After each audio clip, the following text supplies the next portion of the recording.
Zmagoslavno se je iz Rusije vrnila tekvando reprezentanca Slovenije. Kar 3 od 4 članov je uspelo, da so se skozi evropske kvalifikacije uvrstili na olimpijske igre.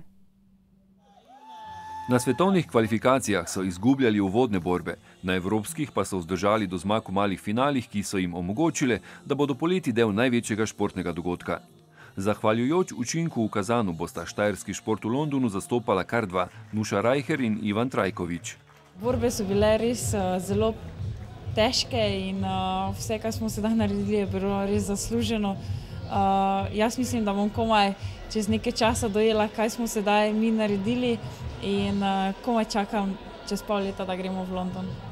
Vse se lahko v olimpijskih igrah. Jaz vem, da bom optimalno pripravljen, da bom tja šel po zmago, kaj pa se bo naredilo, bomo videli.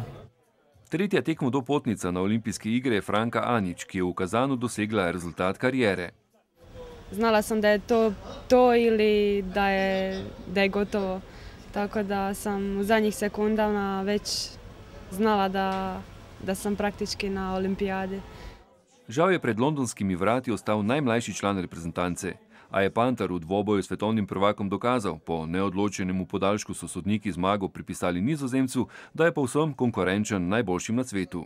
Jaz imam to srečo, da imam tak karakter, da po taki nesreči recimo to me še bolj nekako podžge in bom še bolj trdo delal, da pa mogoče rata za Rio. Če bi se olimpijske igre pričele že jutri, bi nas v Londonu zastopalo 22 športnikov. Še dobrih 60 ima čas do 2. julija, da izpolni kriterije, katere so nazadnje uspešno presegli 3 mojstri borilnih veščin.